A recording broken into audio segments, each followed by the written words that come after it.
देखिए, पिछले क्लास में बताए थे हम आप लोगों को थ्योरी में कि एक कंपनी अपने जनता से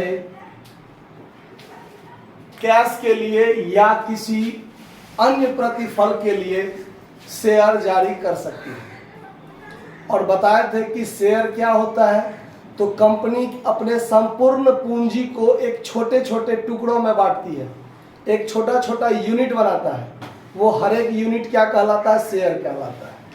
अब आप जितना शेयर खरीदिएगा, पर शेयर जितना पैसा कंपनी आपसे मांगती है उतना पैसा आपको जमा करना होता है कंपनी में। ठीक है, तो जैसे अभी 1 नंबर सवाल बता रहे हैं, ध्यान से देखिए।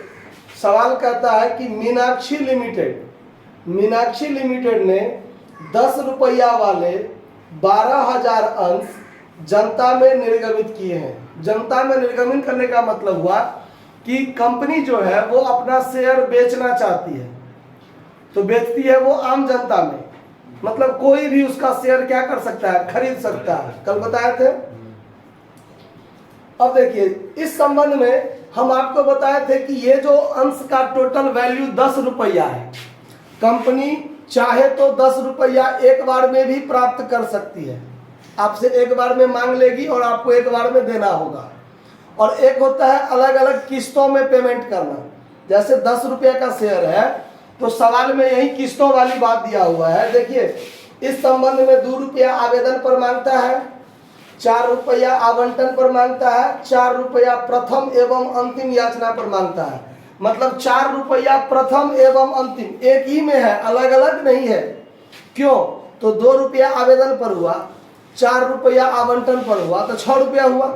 और 4 रुपया प्रथम एवं अंतिम एक में कर दिया है।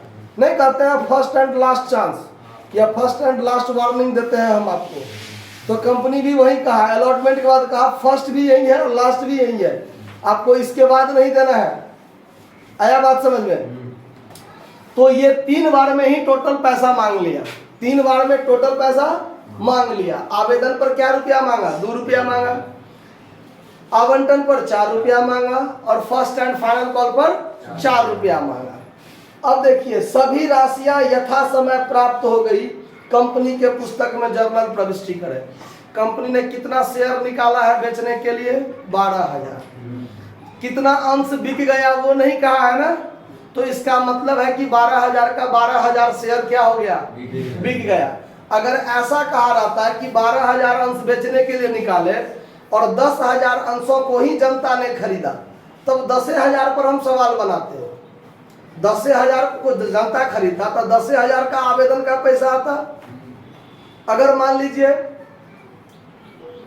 तो 12 अगर नहीं कहा हुआ है तो 12 का 12,000 के लिए आवेदन का पैसा आएगा। अगर 12,000 से ज्यादा के लिए भी कभी कभी आवेदन आ सकता है, वो आगे सवाल होगा, उस पर आगे बताएंगे। ये है आपका जितना अंश निकाला बेचने के लिए, उससे कम अंशों के लिए यदि आवेदन आता है तो उसको अल्प अभिदान कहा जाता है।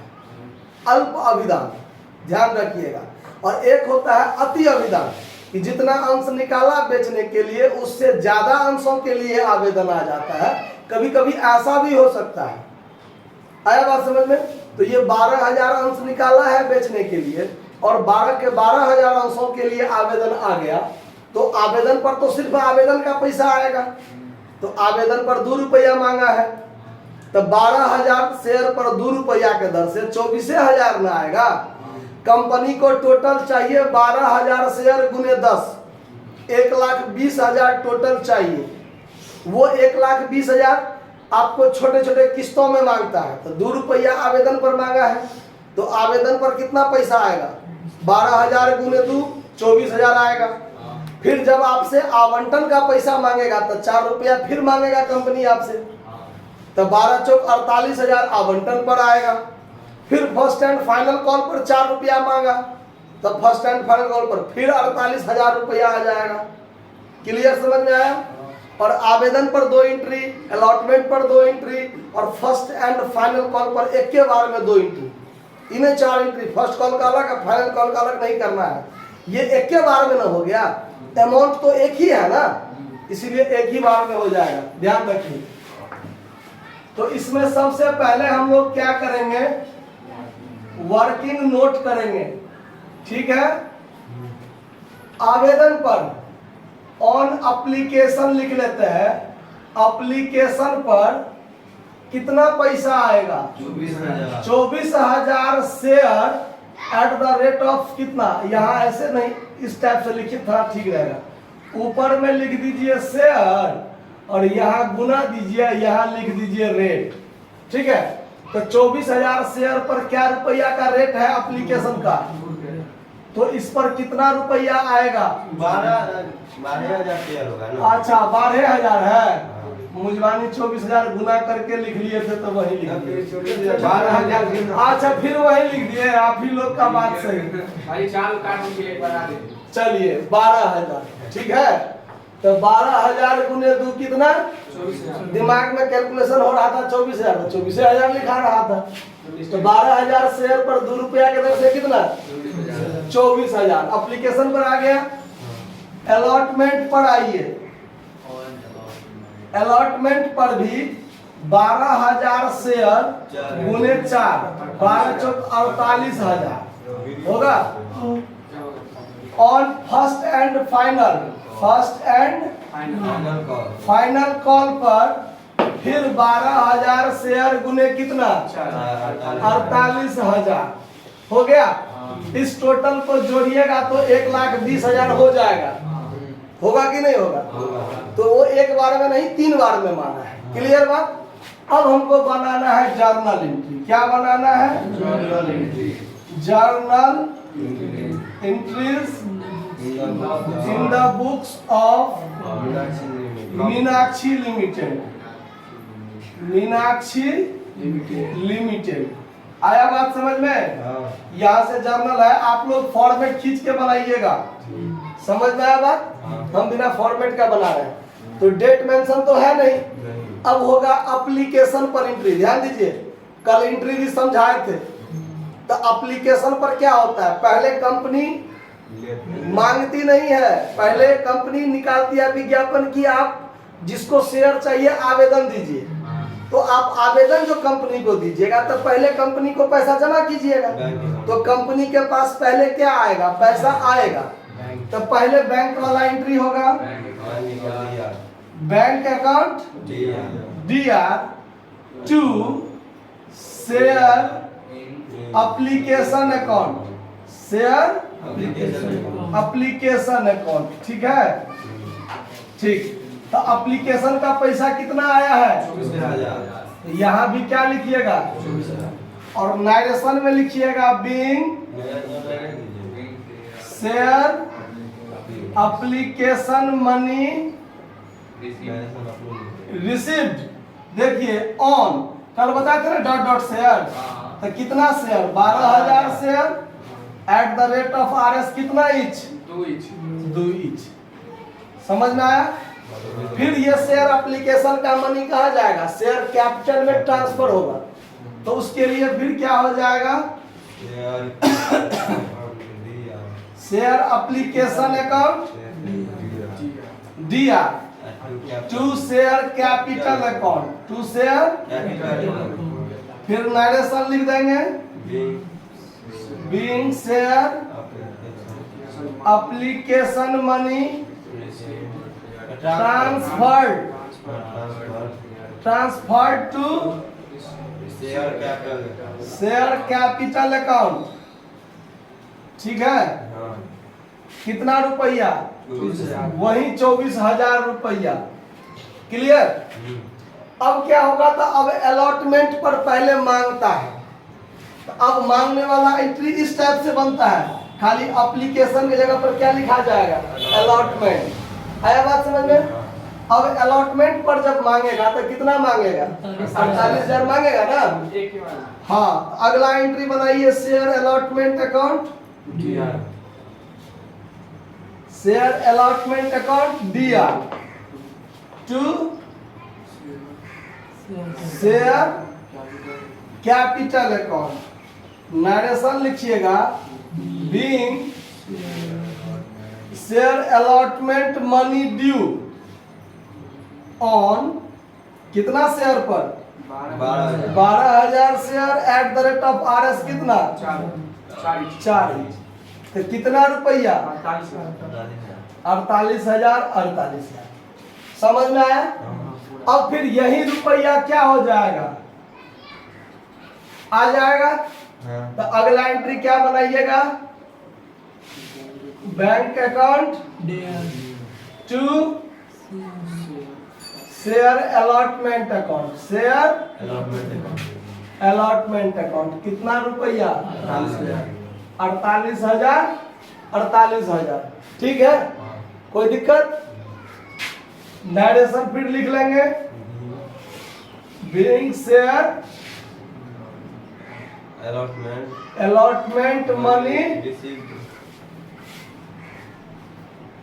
Received on 12,000 share at the rate of RS 4 ठीक है जी हाँ। और बीइंग करके जर्डो करके छोड़ देंगे तो गलत हो जाएगा। बीइंग में आप नरेशन पूरा क्लियर नहीं कीजिएगा जो क्या हुआ है क्या नहीं हुआ है तो फिर मार्क कैसे देगा मास्टर आया बात समझ में। चलिए आप यहाँ ये चीज नहीं भी लिखेगा तो चलेगा being share allotment money received लिख दीजिएगा तो चलेगा लेकिन इतना तो लिखना है। आया बात समझ में। अब देखिए अब होगा फर्स्ट एंड फाइनल कॉल का किसका तो सेम ऐसे ही यहाँ अलॉटमेंट के जगह पर क्या कर देंगे फर्स्ट एंड फाइनल एक ही में कर देंगे। तो देखिए कैसे लिखेंगे share first and final call account DR to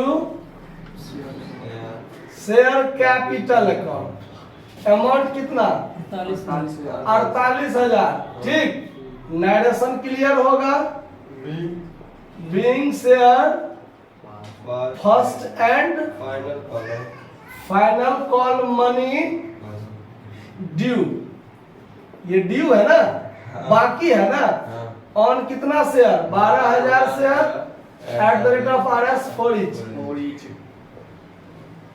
ठीक है। अब फिर जब इसका रुपया आएगा तो फिर क्या करेंगे bank account DR to share first and final call account कितना रुपया 48,000 का 48,000 being share first and final call money received on कितना share 12,000 share at the rate of RS कितना इच 4 समझ में आया बात। ये एंट्री समझने में कोई दिक्कत। अब एक बात आप ध्यान रखिएगा ऐसे ही आपको 2 नंबर सवाल 3 नंबर सवाल और 4 नंबर सवाल ये 4 तक आपको खुद बनाना है। आया बात समझ में। तो अब ध्यान रखिएगा सिर्फ क्या अगर सवाल में सीधे अंश लिखा हो तो जैसे बनाए हैं ना सिर्फ शेयर एप्लीकेशन वाला काम होगा सिर्फ शेयर लिखाएगा जहां जहां शेयर लिखे हैं सिर्फ शेयर लिखाएगा share application share allotment share first call share final call. लेकिन अगर अंश लिखा हो तो सिर्फ क्या लिखेंगे सिर्फ शेयर लिखेंगे सिर्फ शेयर होगा ठीक। अगर सवाल में समता अंश लिखा हो क्या लिखा हो समता अंश लिखा हो जैसे हो सकता है किसी सवाल में समता अंश जारी किया तो हर एक शेयर से पहले इक्विटी लगाएंगे क्या लगाएंगे इक्विटी शेयर लिखेंगे हर एक शेयर से पहले इक्विटी लगाएंगे यानी इक्विटी शेयर लिखेंगे। इक्विटी शेयर नहीं कर दीजिएगा इक्विटी शेयर लिखना equity share application equity share allotment equity share first call equity share final call यानी हर एक जगह शेयर से पहले क्या लगाएंगे इक्विटी लगाएंगे ठीक है। यदि सवाल में ये पॉइंट अब सवाल में पूर्वाधिकार अंश लगा हो। क्या लगा हो? पूर्वाधिकार।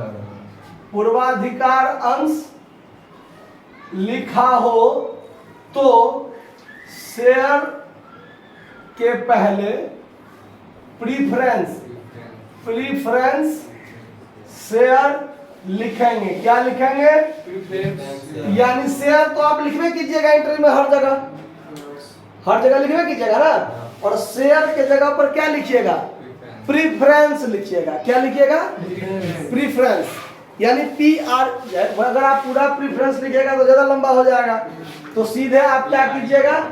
PREF दे करके एक डॉट दे दीजिएगा। क्या दे दीजिएगा?